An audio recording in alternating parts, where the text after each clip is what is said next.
Hello everyone, I'm Dr. 𝗂𝗏𝙗𝗎, your local prenatal family chiropractor serving the Macomb and Sterling Heights areas of Michigan. And today I'm going to be talking about the specific care that we provide for patients that are struggling with TMJ D. So that's the jaw joint itself, having pain with that or popping or clicking. And so with chiropractic care, what we make sure first is that your spine is properly aligned. Make sure that those nerves in your upper neck area, especially if you're struggling with TMJ, then we want to make sure that those nerves up there are all functioning properly. They don't have any subluxations with them. So you might be asking, what is a subluxation? So a subluxation is a interference to the nervous system or stress on those nerves in that area.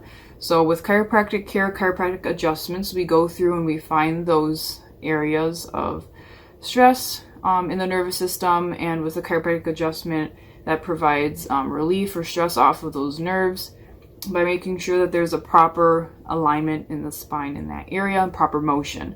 So with the jaw itself, we do a adjustment to whichever side is having the issues, whichever side is the misaligned side. So with the adjustment to that, we usually typically use an activator tool, and that is just a way to gently and specifically apply the adjustment in that area.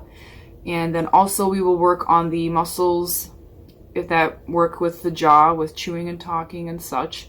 So we do like pressure point releases on those muscles, and then also we do different exercises and stretches with that. And since the jaw is a very mobile structure, we give you at-home care as well to try to help stabilize things. And so we have great results with this, with chiropractic care, and helping people relieve that pain in that jaw, and also help them make sure that it's properly functioning and properly aligned. So if you're having issues with this jaw joint, or if you know someone that struggles with this, go ahead and share this video with them. Come on in, we would love to help you, and see you later on the next video.